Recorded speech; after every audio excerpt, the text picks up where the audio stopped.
నమస్కారం ADB news కి స్వాగతం. ముందుగా హెడ్లైన్స్.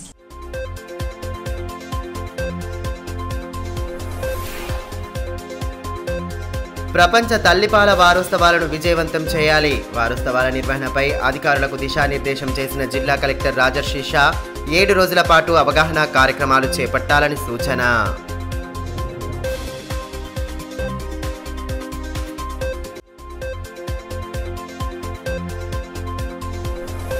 శాంతి భద్రతల పరిరక్షణలో డయల్ 100 సేవలు కీలకం. ఘటనా స్థలాలకు వీలైనంత త్వరగా చేరుకొని బాధిత సమస్యలను పరిష్కరించాలన్న ఎస్పీ గౌసాల. సమీక్షా సమావేశంలో పోలీసు అధికారులకు విస్తృత సూచనలు.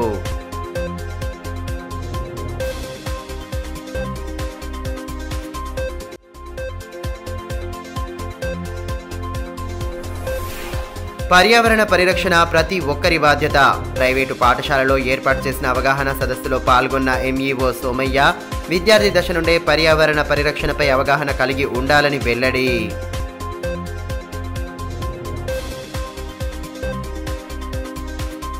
ప్రపంచ తల్లిపాల వారోత్సవాల సందర్భంగా నిర్వహించే కార్యక్రమాలను విజయవంతం చేయాలని కలెక్టర్ రాజర్షి షా సూచించారు. కలెక్టర్ ఛాంబర్లో శుక్రవారం ప్రపంచ తల్లిపాల వారోత్సవాలకు సంబంధించిన వాల్ పోస్టర్లను అధికారులు సిబ్బందితో కలిసి ఆవిష్కరించారు.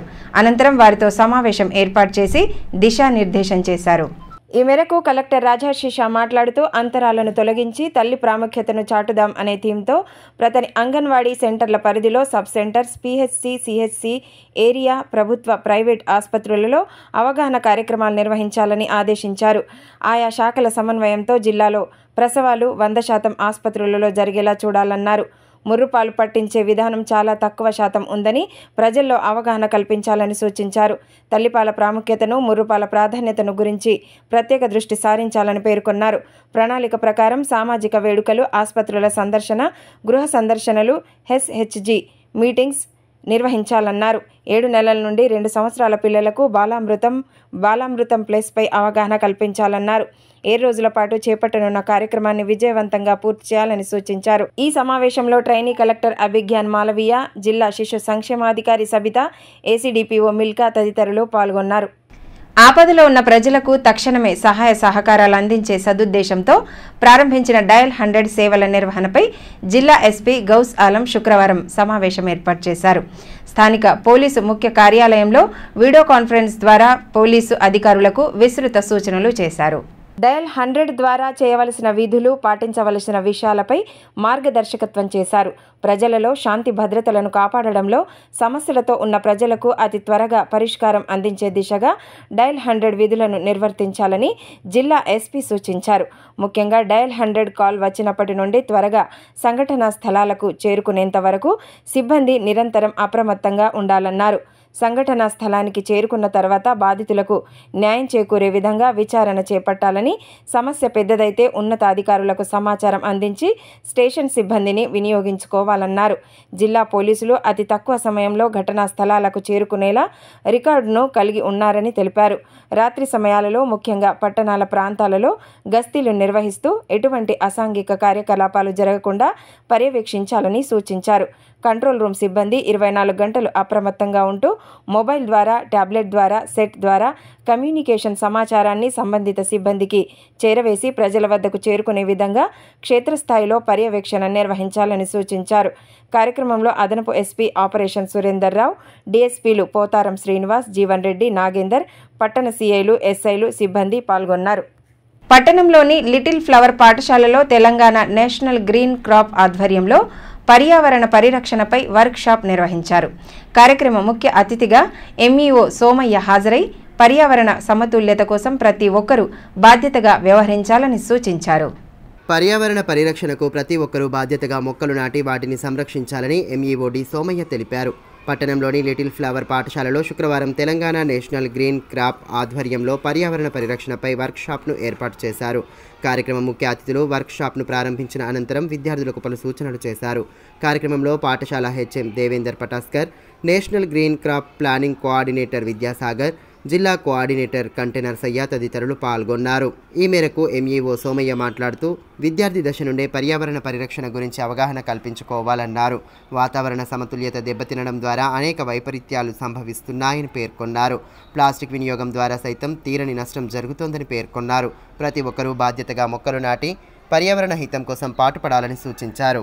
ముఖ్యంగా అన్ని రకాలైనటువంటి సేంద్రియ వ్యవసాయ పద్ధతులను అవలంబించాలని రాష్ట్ర ప్రభుత్వాలు, కేంద్ర ప్రభుత్వం ఒకవైపు ప్రకటన చేస్తూ చాలా ప్రాంతాల్లో కనుక చూసినట్లయితే వ్యవసాయ పంటలకు మనం ఏం చేస్తున్నామంటే మందుల ద్వారా వ్యవసాయం అనేటటువంటిది చేయడం అనేటటువంటి జరుగుతుంది. దీని ద్వారా ఏమవుతుందంటే వ్యవసాయంలో అనేక రకాలైనటువంటి దుష్పరిణామాలు జరిగి మనకు ఏదైతే సేంద్రియ వ్యవసాయం ద్వారా జరిగేటటువంటి లాభాలు అయితే ఏమైతే ఉన్నాయో వాటిని మనం పొందలేకపోవడం అనేటటువంటి జరుగుతుంది. అదేవిధంగా రెండో అంశం ఏమిటంటే ముఖ్యంగా ఇక్కడ కనుక చూసినట్లయితే మన దేశవ్యాప్తంగా కనుక చూసినట్లయితే ప్లాస్టిక్ అనేటటువంటిది, నేను మొన్న ఇటీవల తిరుపతికి వెళ్ళాను. తిరుపతిలో పూర్తి స్థాయిలో ప్లాస్టిక్ అనేది నిషేధం విధించడం అనేటటువంటి జరిగింది. అదేవిధంగా కేరళలోని శబరిమల యాత్రకు వెళ్ళినప్పుడు కూడా అక్కడ పూర్తి స్థాయిలో ఈ ప్లాస్టిక్ బాటిల్స్ కానీ లేదా ప్లాస్టిక్ సంబంధించినటువంటి ఏదైతే పదార్థాలు ఉన్నాయో వాటిని పూర్తిగా నిషేధించడం అనేటటువంటి జరిగింది. ఈ దిశగా రాష్ట్ర ప్రభుత్వాలు మరియు పాలన యంత్రాంగాలు కనుక ఈ యొక్క పర్యావరణ సమతుల్యాన్ని కాపాడాలంటే తప్పనిసరిగా మనము ఈ దిశగా ప్రయాణించవలసినటువంటి ఆవశ్యకత ఉంది. తాంసీ మండల కేంద్రంలోని ప్రభుత్వ జూనియర్ కళాశాలలో సైబర్ మోసాలపై శుక్రవారం అవగాహన సదస్సును ఏర్పాటు చేశారు. సైబర్ క్రైమ్ డీఎస్పీ ఆసిఫుల్లా కార్యక్రమ ముఖ్య అతిథిగా హాజరై ఆన్లైన్ మోసాల బారిన పడకుండా అప్రమత్తంగా ఉండాలని విద్యార్థులకు సూచనలు చేశారు. రోజురోజుకి పెరుగుతున్న సైబర్ నేరాల పట్ల అప్రమత్తంగా ఉండాలని సైబర్ క్రైమ్ డీఎస్పీ ఆసిఫుల్లా సూచించారు. తాంసీ మండల కేంద్రంలోని ప్రభుత్వ జూనియర్ కళాశాలలో శుక్రవారం అవగాహన సదస్సును ఏర్పాటు చేసి విద్యార్థులకు పలు అంశాలపై అవగాహన కల్పించారు. ఆన్లైన్లో జరుగుతున్న మోసాల తీరును వివరిస్తూ విద్యార్థులు అప్రమత్తంగా ఉండాలని సూచించారు. 1930 హెల్ప్ లైన్ పనిచేసే విధానం, టీం బృందం విధులను వివరించారు. కార్యక్రమంలో కళాశాల principal Sudarshan, SI Sivaram, ASI Kesavaswamy, team counsellor Anasuya తదితరులు పాల్గొన్నారు. ఈ సందర్భంగా డీఎస్పీ ఆసిఫుల్లా మాట్లాడుతూ ఆన్లైన్లో జరుగుతున్న మోసాల పట్ల ప్రతినిత్యం అప్రమత్తంగా ఉండాలన్నారు. అనవసరమైన లింకులు ఓపెన్ చేయడం, సందేశాలకు స్పందించడం వంటివి చేయవద్దన్నారు. అప్రమత్తంగా వ్యవహరిస్తేనే ఆన్లైన్ మోసాల బారిన పడకుండా ఉండవచ్చన్నారు. ఆన్లైన్లో అప్పుడప్పుడు మీరు పేపర్లో విని ఉంటారు, డేటా లీక్ అయింది అంటారా, ఆధార్ కార్డ్ డేటా లీక్ అయింది, తర్వాత ఈ ఆరోగ్య భద్రత లీక్ అయింది అని చెప్పి పేపర్లో వస్తూ ఉంటుంది టీవీలో. ఆ లీక్ అయిందంటే ఏంటి? ఇదే మన ఆధార్ కార్డ్ అంటే ఇప్పుడు మన ఆధార్ కార్డు అన్ని బ్యాంక్కి లింక్ ఉంటాయి. ఒక బ్యాంక్లో అకౌంట్ ఓపెన్ చేయాలంటే బ్యాంక్కి పోయి లేకపోతే బ్యాంక్కి ఫోన్ చేసి కనుక్కోండి. అర్థమైందా? ఇట్లా పోలీస్ యూనిఫామ్లో వచ్చి వీడియో కాల్లో వస్తే అట్లాంటివి స్విచ్ ఆఫ్ చేసేయండి. ఇంకోటి ఏమవుతుంది, మన వాట్సాప్ హ్యాక్ అవుతుంది, అది కూడా జాగ్రత్తగా ఉండాలి. వాట్సాప్ హ్యాక్ అంటే ఏంటి? మీ పేరు మీద మీ వాట్సాప్లో ఉన్న లింక్స్ అందరికీ ఒక మెసేజ్ పోయింది, నాకు 20,000 కావాలి అర్జెంట్ ఉందని. మీరు ఏం చేస్తారు, ఆ వాట్సాప్ చూడగానే అరే మా అంకుల్ ఏమో ఎమర్జెన్సీ ఉన్నాడు, ఆయన డబ్బులు పంపించమంటున్నాడని డబ్బులు పంపించేస్తాం. అర్థమైందా? అది కూడా చాలా జరుగుతున్నాయి. మీరందరూ ఇదేంటంటే ఏ ఫోన్లో ఉన్నా ల్యాప్టాప్లో ఉన్నా ఎవరికి నమ్మకూడదు, ఎవరు కాల్ చేసినా నమ్మకూడదు. మీ పేరెంట్స్కి అందరికీ చెప్పండి. భట్టి సౌర్గాం యూపీఎస్ పాఠశాలలోని 2వ తరగతి గదిలో శుక్రవారం ఉదయం పాము కనిపించడంతో విద్యార్థులు భయాందోళనలకు గురయ్యారు. గమనించిన ఉపాధ్యాయులు వెంటనే పాములు పట్టే వారిని పిలిపించగా వారు పామును పట్టుకున్నారు. పాఠశాల ప్రాంగణంలోనే పల్లె ప్రకృతి వనం, నర్సరీ ఉండడంతో పాములు ఇటువైపుగా వస్తున్నాయని హెచ్ఎం ఆందోళన వ్యక్తం చేశారు. మావల మండల పరిధిలోని భట్టి సవర్గాం యూపీఎస్ పాఠశాలలో విద్యార్థులకు పాము కనిపించడంతో తీవ్ర భయాందోళనలకు గురయ్యారు. శుక్రవారం ఉదయం తరగతి గదిలో పామును చూసిన విద్యార్థులు విషయాన్ని ఉపాధ్యాయులకు చేరవేయగా వెంటనే పాములు పట్టే వారిని పిలిపించి బయటకు తీశారు. కొంతసేపటి తర్వాత పామును పట్టుకోవడంతో విద్యార్థులు, ఉపాధ్యాయులు ఊపిరి పీల్చుకున్నారు.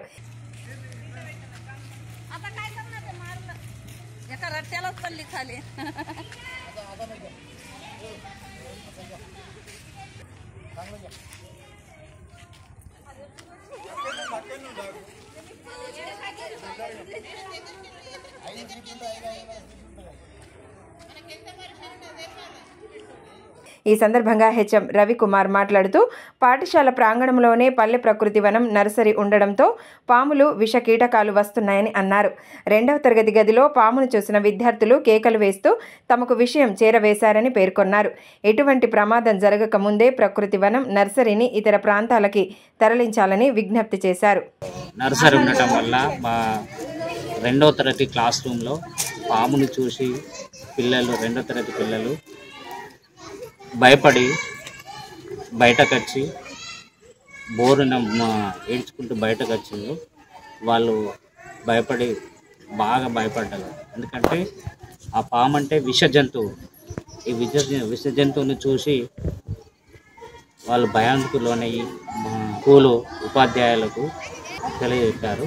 ఇది అధికారులు గుర్తించి దీన్ని తగిన ప్రకృతి వనాన్ని నర్సరీని తొలగించాలని కోరుచున్నాము. రిమ్స్ ఆసుపత్రిలో నాణ్యమైన వైద్య సేవలు అందించే దిశగా పటిష్ట చర్యలు తీసుకుంటున్నట్లు కలెక్టర్ రాజహర్షి షా తెలిపారు. శుక్రవారం రిమ్స్లో అందుబాటులోకి తెచ్చిన పలు యంత్ర పరికరాలను రిమ్స్ డైరెక్టర్ జయసింగ్ రాథోడ్తో కలిసి ఆయన ప్రారంభించారు. వివిధ విభాగాల్లో జరిపే శస్త్రచికిత్సల సమయంలో వినియోగించేందుకు 25 లక్షల రూపాయల వ్యయంతో పరికరాలను అందుబాటులోకి తీసుకురాగా వాటిని ప్రారంభించారు. యంత్రాల వినియోగం, ఆసుపత్రిలో అందిస్తున్న సేవలు, ఇతరత్ర అంశాలను డైరెక్టర్ వివరించారు. అనంతరం అధికారులతో కలిసి పరికరాలను ప్రారంభించారు. రిమ్స్ అధికారులు, సిబ్బందికి ఈ సందర్భంగా కలెక్టర్ పలు సూచనలు చేశారు. ఆసుపత్రికి వచ్చే రోగులకు నాణ్యమైన వైద్య సేవలు అందించేందుకు అన్ని చర్యలు తీసుకుంటున్నట్లు కలెక్టర్ రాజర్షి షా తెలిపారు. భవిష్యత్తులోనూ అవసరమైన పరికరాలను అందుబాటులోకి తీసుకువచ్చే విధంగా దృష్టి సారిస్తామని పేర్కొన్నారు. రిమ్స్లో అందిస్తున్న వైద్య సేవలను సద్వినియోగం చేసుకోవాలని సూచించారు. అప్పుడు ఈ అవసరాలు ఉన్నాయి, వారు కూడా చాలా ప్రయత్నం చేశారు, అది చెప్పడం జరిగింది.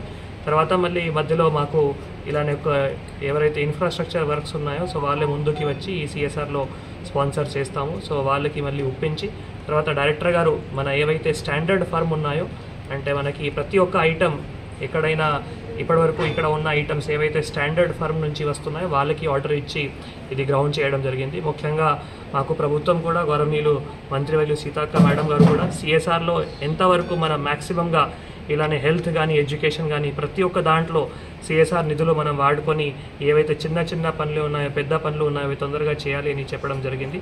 సో వారి ఆదేశాల మేరకు కూడా ఈ సిఎస్ఆర్ ఇంకా కూడా వేరే ఏమైనా మన జిల్లాలో కావాల్సిన వైద్య కానీ విద్య కానీ అక్కడ ఏవైతే ఇంపార్టెన్స్ ఉంటాయో అవి కూడా తొందరగానే ఇంకా సిఎస్ఆర్ కంపెనీస్ వాళ్ళతో మాట్లాడి తొందరగా గ్రౌండ్ చేయడానికి ప్రయత్నం చేస్తాము. ముఖ్యంగా ఇప్పుడు వచ్చిన ఎక్విప్మెంట్స్ వల్ల ఇంకా మనం బెడ్స్ కూడా ఏవైతే ఉన్నాయో అవి ఉపయోగించి మనం ఆధునిక ఎక్విప్మెంట్స్ ద్వారా ఎవరైతే ఇక్కడ పేషెంట్స్ వస్తారో వారికి ఇంకా మంచి సర్వీసెస్ ఇవ్వడానికి అవకాశం ఉంటుంది. కాబట్టి నేనందరూ ఇక్కడ రిమ్స్ డైరెక్టర్ గారు వారందరూ హెచ్ఓడీస్ వారందరూ సిబ్బందిని కూడా ఈ ఇంత మంచి ఎక్విప్మెంట్స్ మీరే సొంతగా ఐడెంటిఫై చేసి మళ్ళీ తీసుకొని రావడం జరిగింది. కాబట్టి ఎక్విప్మెంట్స్ వల్ల మన బెడ్ ఆక్యుపెన్సీ కూడా పెరగాలి, ఎక్కువ మంది పేషెంట్స్ రావాలి, రిఫరల్స్ తక్కువ జరగాలి. తర్వాత మన దగ్గర అన్ని మంచి వైద్య సర్వీస్ మీరు అందరూ కూడా చాలా కృషి చేస్తున్నారు. ఇంకా కూడా మనం కృషి చేస్తే ప్రభుత్వం కానీ మీ అందరి కానీ హాస్పిటల్కి ఇంకా కూడా మంచి పేరు రావడానికి అవకాశం ఉంటుంది. కాబట్టి వారందరికీ కోరుతూ ఈ కార్యక్రమం మొత్తం రిమ్స్ పార్టీ కూడా RIMS super speciality hospital RIMS hospital వారి సిబ్బంది అందరికీ కూడా శుభాకాంక్షలు. తెలంగాణ సాంస్కృతిక సారథి కళాకారులకు 30% వేతనాలు పెంచుతూ ప్రభుత్వం తాజాగా నిర్ణయం తీసుకోవడంతో కళాకారులు హర్షం వ్యక్తం చేశారు. సీఎం రేవంత్ రెడ్డి చిత్రపటానికి పాలాభిషేకం చేసి ధన్యవాదాలు తెలియజేశారు. తెలంగాణ సాంస్కృతిక సారథి కళాకారులకు వేతనాలను పెంచుతూ ప్రభుత్వం తీసుకున్న నిర్ణయం పట్ల కళాకారులు హర్షం వ్యక్తం చేశారు. ఈ నేపథ్యంలో శుక్రవారం CM Revanth Reddy, deputy CM Bhatti విక్రమార్కలతో పాటు పలువురు మంత్రుల చిత్రపటాలతో కూడిన ఫ్లెక్సీకి పాలాభిషేకం చేసి ధన్యవాదాలు తెలియజేశారు. కళాకారులు గట్టు వెంకట్రావు, గుంజాల రమేష్, చాకటి రవి, రాజలింగు, శంకర్, గోవింద్, శ్రీలత, నర్సమ్మ తదితరులు పాల్గొన్నారు.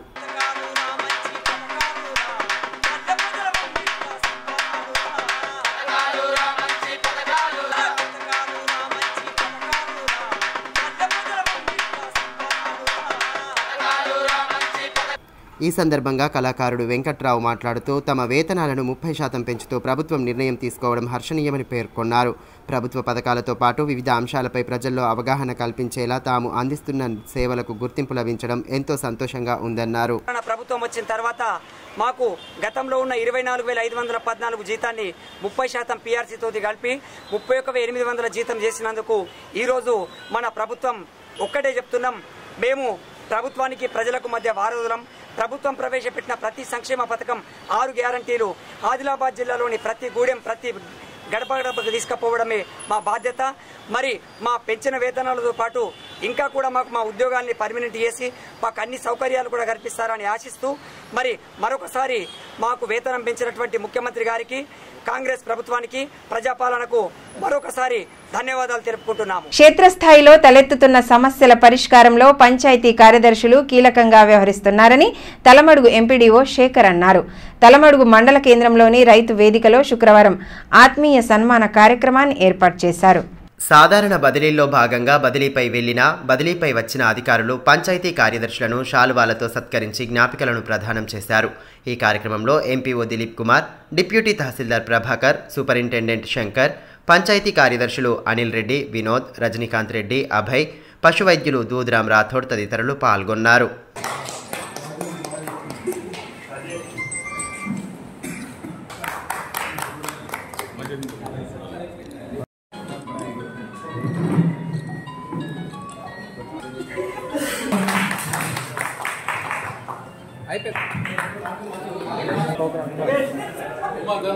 ఈ సందర్భంగా ఎంపీడీఓ శేఖర్ మాట్లాడుతూ గ్రామాలలో ఎదురవుతున్న పలు ఇబ్బందులను పంచాయతీ కార్యదర్శుల సహకారంతో పరిష్కరిస్తున్నట్లు తెలిపారు. గత వేసవి కాలంలోనూ నీటి ఎద్దడి తలెత్తకుండా కృషి చేశారని, ఈ విషయంపై జిల్లా కలెక్టర్ సైతం ప్రశంసలు కురిపించారని గుర్తు చేశారు. చిత్తశుద్ధి, అంకిత భావంతో విధులు నిర్వహిస్తే ప్రత్యేక గుర్తింపు సాధిస్తారని పేర్కొన్నారు. అదొకటి చాలా మనకు పబ్లిక్ నుంచి ప్రజల నుంచి మనం పనిచేస్తున్న వాళ్ళ గుర్తింపు, ప్రజలు ప్రజాప్రతినిధులు ఇద్దరు గుర్తించినప్పుడే మన సర్వీసెస్కు రికగ్నిషన్ ఉంటుంది. అందుకని పంచాయతీ కార్యదర్శులు బాగా పనిచేసిందని మన కలెక్టర్ గారు కూడా చెప్పడం జరిగింది. బాసర పుణ్యక్షేత్రంలో బంగారం కోల్పోయిన బాధితులకు దుర్గం ట్రస్ట్ చైర్మన్ దుర్గం శేఖర్ చొరవతో తిరిగి వారి బంగారాన్ని అందించారు. శుక్రవారం శ్రీ సరస్వతీదేవి అమ్మవారి దర్శనాని కోసం బాసర వెళ్లిన దుర్గం శేఖర్ అక్కడ బంగారం పోగొట్టుకున్న బాధితులకు బాసటగా నిలిచారు. గోదావరి నదిలో పుణ్య స్నానం చేసేందుకు వెళ్లగా అక్కడ మహారాష్ట్ర, లాతూర్ జిల్లాకు చెందిన భక్తులు గోల్డ్ డబ్బులు ఉన్న బ్యాగ్ కనిపించింది. వెంటనే అక్కడున్న భక్తులను వాకప్ చేయగా డబ్బులు పోగొట్టుకున్న వారు అప్పటికే వెళ్లిపోయినట్లు గుర్తించారు. విషయాన్ని తన మహారాష్ట్ర మిత్రులకు చేరవేసి బాధితుల సమాచారాన్ని సేకరించారు. డయల్ 100 ద్వారా పోలీసులకు సైతం సమాచారం చేరవేయగా గోదావరి నది పరిసరాల ఇన్ఛార్జ్ పోలీస్ గంగాధర్ అక్కడికి చేరుకొని వివరాలు సేకరించారు. గోల్డ్ డబ్బులతో కూడిన బ్యాగును పోలీసుల వద్ద డిపాజిట్ చేసి వెళ్లిపోయారు. కొంతసేపటి తర్వాత అక్కడికి చేరుకున్న బాధితులకు పోలీసులు బ్యాగ్ను అందించడంతో వారు హర్షం వ్యక్తం చేశారు. ఆదిలాబాద్ ఎంఈఓగా బాధ్యతలు చేపట్టిన డి సోమయ్యను శుక్రవారం ఆయన బాల్యమిత్రులు సత్కరించారు. శాలువాలు, పుష్పగుచ్చాలతో ఆయనను సత్కరించి అభినందనలు తెలియజేశారు. ఆదిలాబాద్ ఎంఈఓగా ఇటీవల బాధ్యతలు స్వీకరించిన డి సోమయ్యను ఆయన బాల్యమిత్రులు సత్కరించారు. పట్టణంలోని ఎంఈఓ కార్యాలయంలో ఆయనను మర్యాదపూర్వకంగా కలిసి శాలువా, పుష్పగుచ్చాలతో సత్కరించి అభినందనలు తెలియజేశారు. బాల్యమిత్రులు ప్రమోద్ కుమార్ ఖత్రే, గంజివార్ పోషెట్టి, నాగేష్ కుమార్, నరేష్ రెడ్డి తదితరులు పాల్గొన్నారు. ఈ సందర్భంగా ఎంఈఓ సోమయ్య మాట్లాడుతూ ఆసిఫాబాద్ జిల్లా కౌటాల మండలం ఎంఈఓగా 19 సంవత్సరాలు విధులు నిర్వర్తించినట్లు తెలిపారు. తాజాగా ప్రభుత్వం చేపట్టిన బదిలీలలో భాగంగా స్వంత ప్రాంతానికి రావడం, బాల్యమిత్రులను కలుసుకోవడం ఎంతో సంతోషంగా ఉందని పేర్కొన్నారు.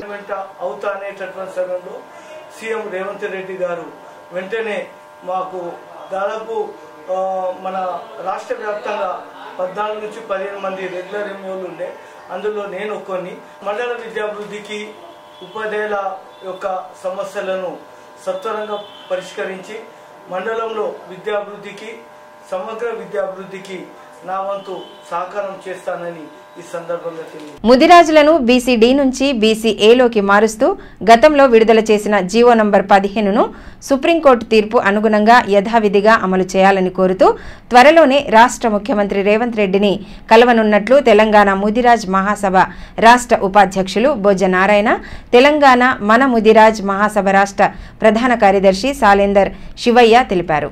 స్థానికంగా ఏర్పాటు చేసిన మీడియా సమావేశంలో పలువురు నేతలు పాల్గొని వివరాలను వెల్లడించారు. దివంగత వైఎస్ రాజశేఖర రెడ్డి ముఖ్యమంత్రిగా ఉన్న సమయంలో ముదిరాజులను బీసీ-డి నుంచి బీసీ-ఏలోకి చేరుస్తూ జీవో నంబర్ 15ను మాకు ఇవ్వడం అనేది జరిగింది. మరి దానిపై కొందరు అభ్యంతరం వ్యక్తం చేస్తూ సుప్రీంకోర్టును ఆశ్రయించడంతో సుప్రీంకోర్టు కూడా 12 సంవత్సరాలు అన్ని వర్గాల వాదనలు విన్న తర్వాత 2022 అక్టోబర్ 10వ తేదీ నాడు, అక్టోబర్ 11వ తేదీ నాడు రాష్ట్ర బీసీ కమిషన్కు నివేదించి సుప్రీంకోర్టు ఒక డైరెక్షన్ ఇచ్చింది. కానీ అది ఇచ్చి 2 ఏళ్లు దాదాపు కావస్తున్నా ఎలాంటి పురోగతి లేదు. కాబట్టి జీవో నంబర్ 15ను యథావిధిగా వెంటనే అమలు చేయడానికి రాష్ట్ర ప్రభుత్వం వెంటనే చర్యలు తీసుకోవాలని ఈ సందర్భంగా మేము విజ్ఞప్తి చేస్తున్నాము. ఎందుకంటే గత 30 సంవత్సరాలుగా 1994లో ఏర్పడిన ఎంఆర్పిఎస్ ఇలా ఎస్సీ వర్గీకరణ కోసం సుప్రీంకోర్టును ఆశ్రయించడంతో మరి నిన్నటి రోజు సుప్రీంకోర్టు ధర్మస్థలంలోని 7 న్యాయమూర్తులు ఇది సహేతుకమైనదని రాజ్యాంగంలోని 14వ ఆర్టికల్ ప్రకారం ఎస్సీ ఎస్టీ వర్గీకరణ చేయాల్సిందని రాష్ట్ర ప్రభుత్వానికి నివేదించడం పట్ల మేము హర్షం వ్యక్తం చేస్తున్నాము. అదే తరహాలో మా బీసీఏ అంశాన్ని కూడా రాష్ట్ర ప్రభుత్వం పరిగణలోకి తీసుకుని వెంటనే అమలు చేయాలని మేము కోరుతున్నాము. వార్తలు ముగించే ముందు హెడ్లైన్స్ మరోసారి.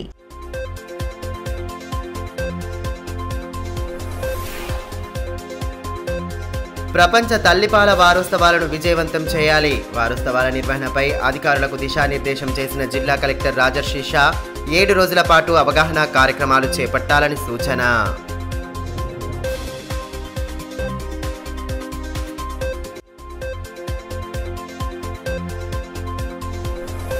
శాంతి భద్రతల పరిరక్షణలో డయల్ 100 సేవలు కీలకం.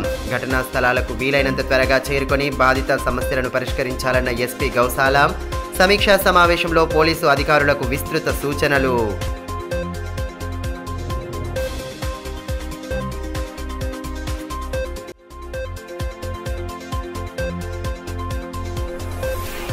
పర్యావరణ పరిరక్షణ ప్రతి ఒక్కరి బాధ్యత.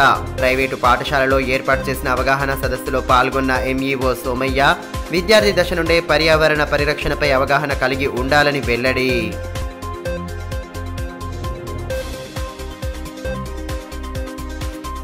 ఈ వార్తలు ఇంతటితో సమాప్తం.